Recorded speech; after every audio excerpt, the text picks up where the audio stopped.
भाई और कुछ हो ना हो, लेकिन इस सवाल को हल करते हुए हम सबको बहुत ज़्यादा भूख लगने वाली है, क्योंकि हमारी फरी पिज़्ज़ा की दुकान चलाती हैं और हर दिन बहुत सारे पिज़्ज़ाज़ बनाती हैं। तो फरी अमेरिका में अपनी पिज़्ज़ा की दुकान चलाती है।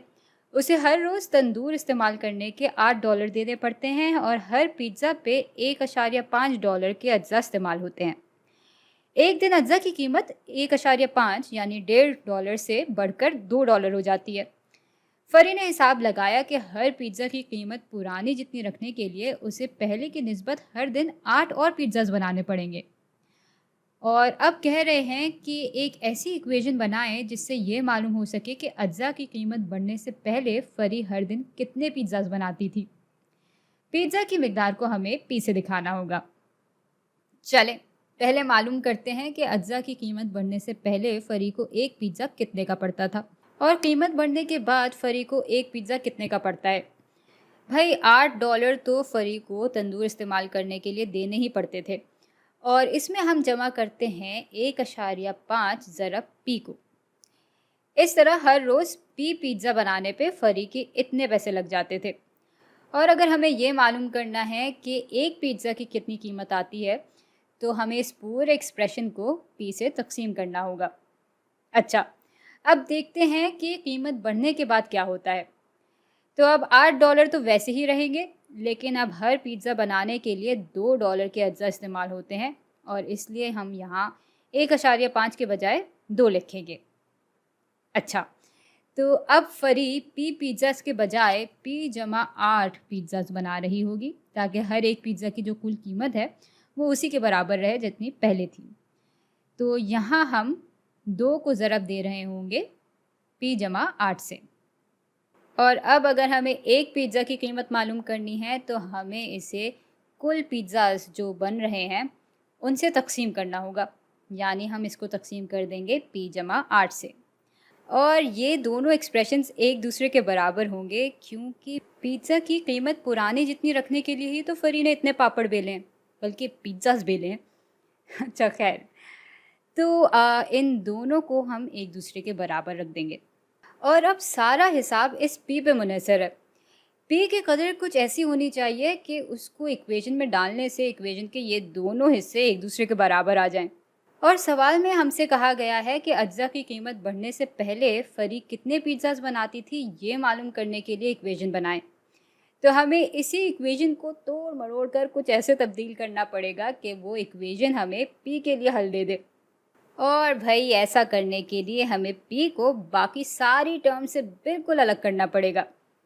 चले फिर, इन फ्रैक्शंस के निचले हिस्सों से यानी डिनोमिनेटर से पहले पी को तो हटाएं और इनको यहाँ से हटाने के लिए और साथ साथ इक्वेशन की बराबरी कायम रखने के लिए हम इक्वेशन के दोनों हिस्सों को पी जमा 8 से और पी से दोनों से ही ज़रब देंगे।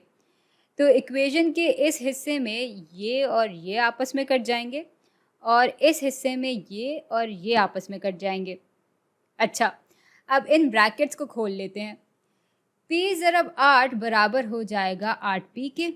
पी ज़रब 1.5p बराबर हो जाएगा 1.5p स्क्वायर के। 8 ज़रब 8 बराबर हो जाएंगे 64 के और 8 ज़रब 1.5p बराबर हो जाता है 12p के।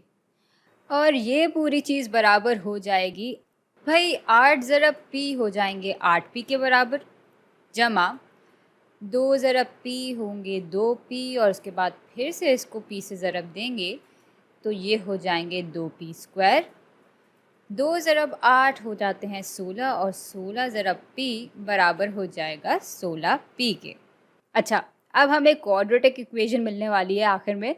तो ऐसा करते हैं कि सारी टर्म्स इक्वेशन के एक तरफ ले जाते हैं और दूसरे हिस्से को सिफर के बराबर रख लेते हैं। और भाई ऐसा करने के लिए हम इक्वेशन के दोनों हिस्सों से पहले 2p स्क्वायर माइनस कर देंगे, साथ साथ 16p को भी इक्वेशन के दोनों हिस्सों से माइनस कर देते हैं और 8p को भी इक्वेशन के दोनों हिस्सों से माइनस कर देंगे। तो इक्वेशन के इस हिस्से से ये दोनों भी आपस में कट जाएंगे, ये भी और पीछे रह जाएगा सिर्फ सिफर। अब यहाँ देखते हैं कि क्या हो रहा है। यहाँ ये दोनों आपस में कट जाएंगे और 1.p स्क्वायर से हम 2p² माइनस करेंगे तो पीछे -0.5p² बच जाएगा, जमा 64 ऐसे ही आ जाएगा। और 12p से जब हम 16p को माइनस करेंगे तो पीछे रह जाएगा -4p। अच्छा, इसको अब ज़रा क्वाड्रेटिक इक्वेशन की बुनियादी तरतीब में ले आते हैं। तो पहले आ जाएगा -0.5p², फिर आ जाएगा -4p और फिर आ जाएगा +64, और ये सब अब भी सिफर के बराबर हैं।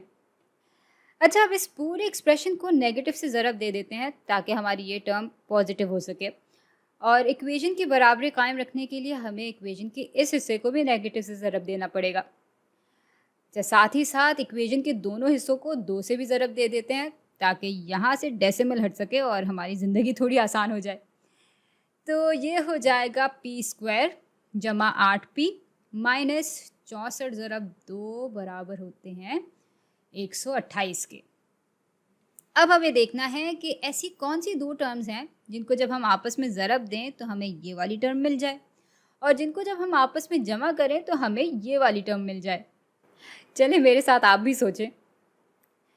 भाई, मेरे दिमाग में एक टर्म आ रही है +16 और एक आ रही है -8। तो अगर हम 16 से 8 माइनस करेंगे तो हमें +8 मिल जाएगा, और जब हम 16 से ज़रब देंगे -8 को तो हमें -128 मिल जाएगा। यानी ये दोनों बिल्कुल सही टर्म्स हैं। और इस तरह ये पूरा एक्सप्रेशन फैक्टर होके p/16 ज़रब p-8 की सूरत में आ जाएगा, और ये अब भी सिफर के बराबर होगा। अच्छा, अब इसको हल करेंगे तो या p/16 बराबर होगा सिफर के, या तो p-8 बराबर होगा सिफर के। तो इसको हल करेंगे तो p बराबर आ जाएगा -16 के, और इसको हल करेंगे तो p बराबर आ जाएगा 8 के। अब ये तो पिज़्ज़ा की मिकदार नहीं हो सकती है ना? हाँ, मतलब अगर हम खा जाएँ तो ज़रूर हो सकती है, लेकिन ऐसा यहाँ पे हो नहीं रहा। तो इस सूरत हाल में p की ठीक कदर ये होगी, यानी फरी पहले हर दिन 8 पिज़्ज़ा बनाती थी, और अज्जा की कीमत बढ़ने के बाद वो 8 जमा 8 यानी 16 पिज़्ज़ाज़ बनाने लगी।